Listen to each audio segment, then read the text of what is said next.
आंबेडकर साहेब, तुम्ही पाहणी केलेली आहे का? प्रथम दर्शनी तुमच्या लक्षात आलेला आहे काय? चर्चा तुमच्या अधिकाऱ्यांशी झालेली?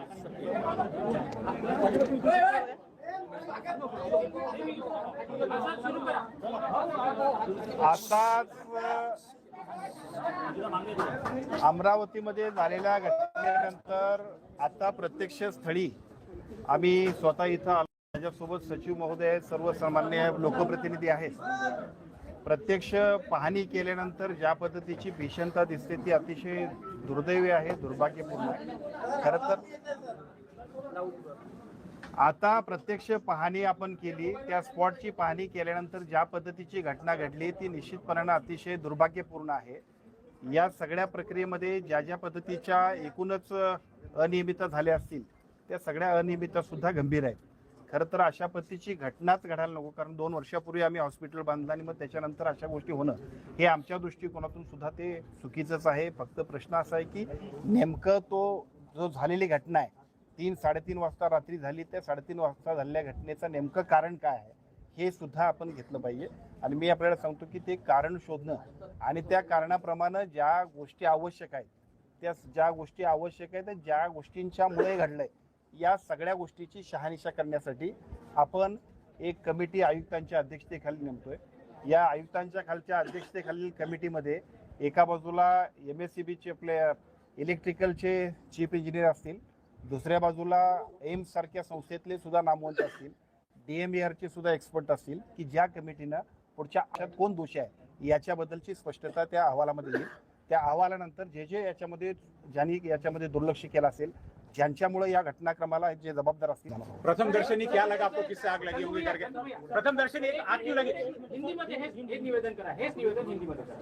अभी अमरावती में जिस तरह से आज एक दुर्भाग्यपूर्ण घटना को हम लोग सामने जा रहे हैं, जिस तरह से ये घटना हुई है बहुत ही हम लोगों उस पर खेद व्यक्त कर सकते हैं.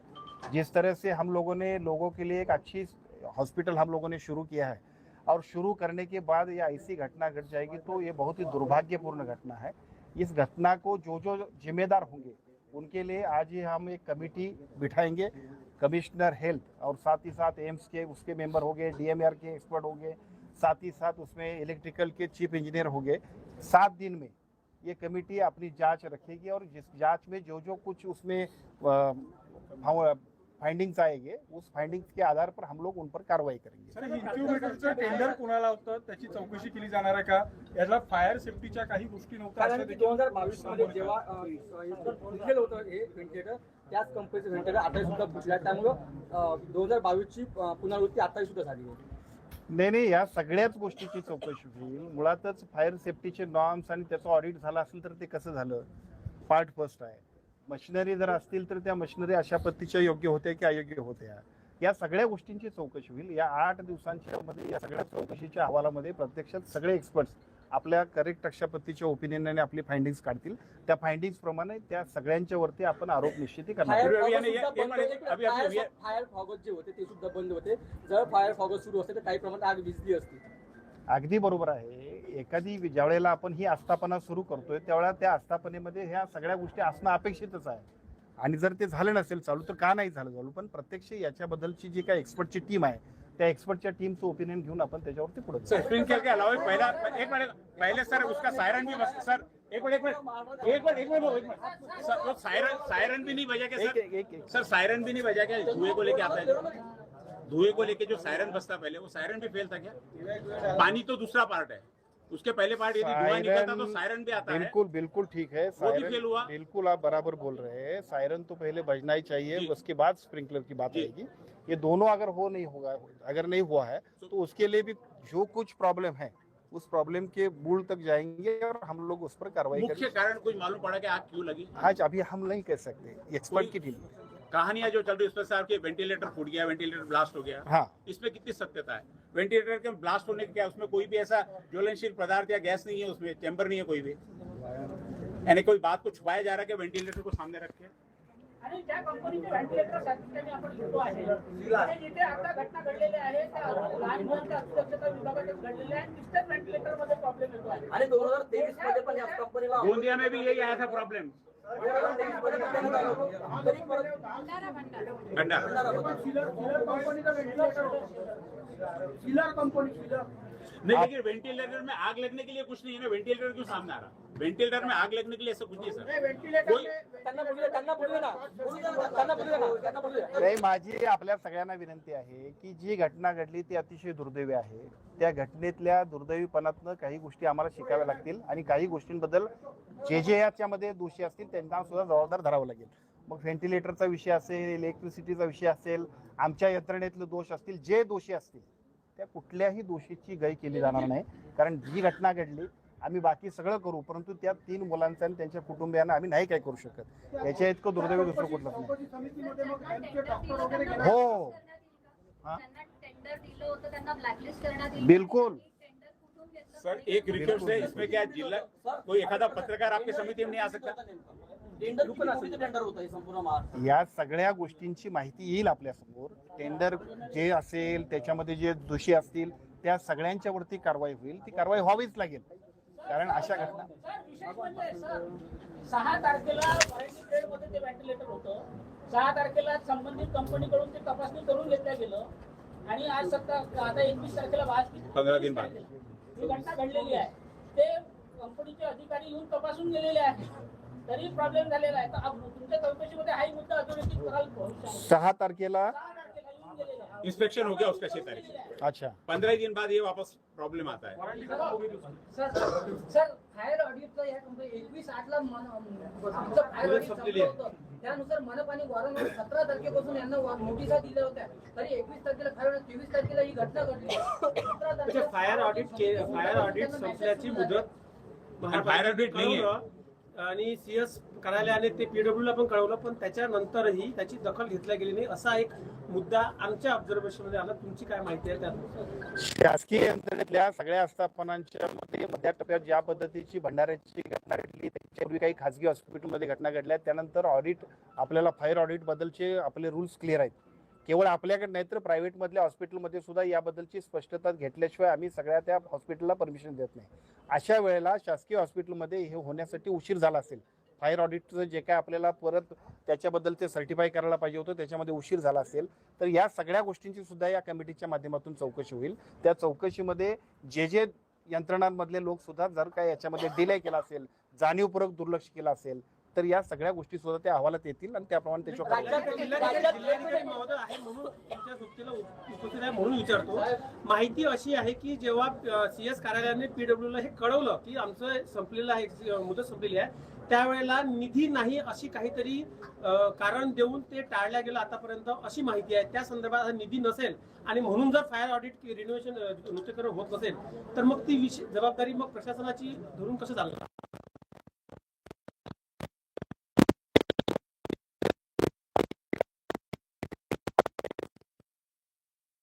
यासाठीच देतोय. त्यामुळे माझी आपल्याला म्हणजे मी आपल्या माध्यमातून एवढंच सांगेन की या सगळ्या प्रक्रियेची ज्यावेळेला आपण चौकशी करू त्यावेळी प्रत्यक्षामध्ये आपल्याला वस्तुस्थिती समोर येईल. संपूर्ण प्रक्रियेमध्ये ज्या पद्धतीचा डिले झाला असेल, एखाद्या कंपनीनं चुकीच्या पद्धतीने मशिनरी दिल्या असतील, ज्या पद्धतीने ते आपल्या इलेक्ट्रिकलचा सगळा फायर ऑडिटच्या मध्ये काय अनियमित झाले असतील, या सगळ्या गोष्टींची एक्सपर्टच्या टीमच्या माध्यमातून चौकशी होईल आणि ती सुद्धा फार कालावधी न लावता पुढच्या 8 दिवसांमध्ये यातल्या एकूण रिपोर्ट प्रमाणे आपण त्यांच्यावरती कारवाई गेल्या 5 वर्षांमध्ये राज्यात विविध ठिकाणी अशा प्रकारच्या घटना घडत आहे. खासगी रुग्णालयात अशा प्रकारची घटना घडत आहे. त्यामुळे आता शासन काय या या घटना अशा पद्धतीच्या घटना अपेक्षित नाही, परंतु दुर्दैवानं काही ठिकाणी अशा अनियमितता झाल्या असतील तर त्याच्यामुळेच हे घडले. त्यामुळे याच्यावरती एकतर पहिल्या टप्प्यात आज इथं चौकशी समितीच्या माध्यमातून पहिला मुद्दा म्हणजे आज याच ठिकाणी आम्ही त्या 8 दिवसांमध्ये त्याच्यावरती कारवाई करतोय आणि उद्या मंत्रालयात एक बैठक आम्ही घेतो की ज्या बैठकीमध्ये एका बाजूला शासनाच्या आणि शासनाबरोबर सर्व खाजगी आस्थापनामध्ये असणाऱ्या सुद्धा फायर ऑडिटचे नॉर्म्स बाकीच्या गोष्टी सुद्धा योग्य पद्धतीने कंप्लाय करण्याबद्दलच्या अधिक काळजीपूर्वक काम करण्यासाठी आमच्या संपूर्ण महाराष्ट्रातल्या सार्वजनिक आरोग्य विभागाच्या यंत्रणेच्या माध्यमातून आपण सूचना देतो. मेडिकल सप्लाईजच्या टेंडरिंग प्रोसेस वरती पण शासन विचार करेल का? कारण बरेचसे मेडिकल सप्लाईज ज्या टेंडर मधून येतात ते एक तर महाऑनलाईन मधून येतात टीपीडीसी किंवा खनिकर्म मधून, तर त्यांना फंडिंग कसं होतं आणि ही पूर्ण टेंडरिंग प्रोसेस कशी राबवली जाते आणि रेफरल थ्रू ह्या टेंडरिंग प्रोसेस राबवल्या जातात, तर याच्यावरती शासन विचार करेल का? ते निश्चितपणानं करावं लागेल. आता आम्ही पहिल्यांदा तर आता आमची आरसी करतोय. आरसी एवढ्यासाठी करतोय की प्रत्येक वेळेला जो डिले होतोय तिथून आपल्याकडे एकूण टेंडर प्रक्रिया होणं आणि त्याला उशीर होणं या सुद्धा गोष्टी खूपच डिले होतात. त्यामुळे पेशंटला त्रास होणे म्हणून आपण ते करतोय. ट्रान्सपरन्सी आणि क्वालिटी या दोन्ही गोष्टींवरती प्राधान्यक्रम सार्वजनिक आरोग्य विभागाचा देण्याचा आमचा जो प्रयत्न आहे तो आता चालू झाला. सर, एक टेंडर एकाच कंपनीला दिलं जातं, मात्र त्यामुळं असा सर्व घोळ समोर येत आहे. मी आपल्याला एवढंच सांगतो की आजच्या घडीला अशा कुठल्याही गोष्टी होऊ नयेत यासाठी ज्या ज्या काही गोष्टी करायला लागतील त्याच्याबद्दल आम्ही निश्चितपणे करणार आहोत. सर, भंडाऱ्यामध्ये जी घटना झाली होती त्याची चौकशी समिती नेमली होती. आमचे आयुक्त संजय काटकर जे हेल्थ कमिशनर आहेत, महाराष्ट्र राज्य सार्वजनिक आरोग्य विभागाचे हेल्थ कमिशनर सन्माननीय संजय काटकर यांच्या अध्यक्षतेखाली कमिटी असेल. या कमिटीमध्ये एका बाजूला एम्सचे प्रतिनिधी असतील, दुसऱ्या बाजूला इलेक्ट्रिकल ह्या सगळ्या एकूण यंत्रणेसाठी चीफ इंजिनियर असतील, MSCBचे चीफ इंजिनियर इलेक्ट्रिकल विभागाचे, आणि त्याचबरोबर DMRचे प्रतिनिधी फायर ऑडिट जे आहे त्याच्याबद्दल त्याच्या संबंधातले सुद्धा लोक असतील. 7 लोकांची कमिटी असेल की ज्या कमिटीचा पुढच्या आठवड्यात संपूर्णतः त्यांच्या अहवालाप्रमाणे ज्या जे लोक दोषी असतील पुढच्या 8 दिवसानंतर त्यांच्यावरच्या कारवाई होतील. सर, इसमें पारदर्शिता क्या रहेगी? आपण मेळघाटात आला होता, मेळघाटात आपण आश्वासन दिलं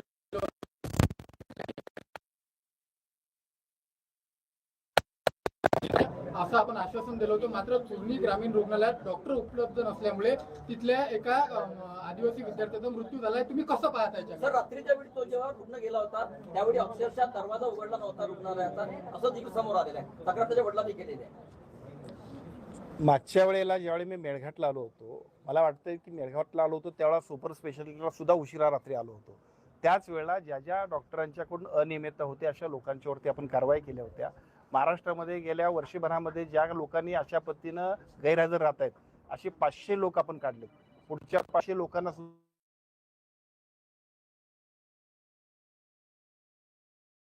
सार्वजनिक आरोग्य विभागाच्या व्यवस्था ह्या लोकांच्यासाठी आहेत, कुणाच्या सोयीसाठी नाहीत. त्यामुळे त्या सगळ्यांच्यावरती कारवाई होईल.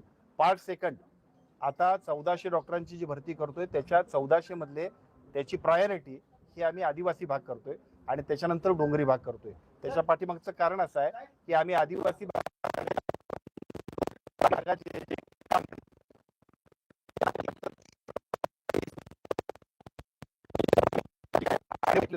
घेतले जाणार नाहीत या सगळ्यांची.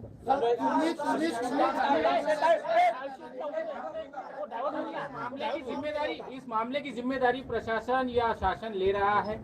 विरोधकों ने लगाया कि इसकी जिम्मेदारी ले और इस्तीफा दे. शशिकांत शिंदे ने आपकी इस्तीफे की मांग की है. अभी जिस है उस घटना के बारे में जो कुछ जांच पड़ताल करनी चाहिए वो पहले जांच पड़ताल हम लोग करेंगे. बिल्कुल जिसमें इसमें जो जो दोषी लोग होंगे उस पर हम लोग कड़ी कार्रवाई भी करेंगे और साथ ही साथ आगे ऐसी घटना ना हो इसके लिए जो कुछ उपाय योजना करना चाहिए ये तो हम बिल्कुल ही करेंगे. ये तो हमारी जिम्मेदारी है. सर, जांच पड़ताल एक मिनट सर, जांच पड़ताल की जो आप रिपोर्ट दे गोपनीय सत्यासाठी आमची धडपड. महाराष्ट्र नाद न्यूज मराठीला सबस्क्राईब करा आणि बेल आयकॉनला क्लिक करा आणि रहा अपडेट.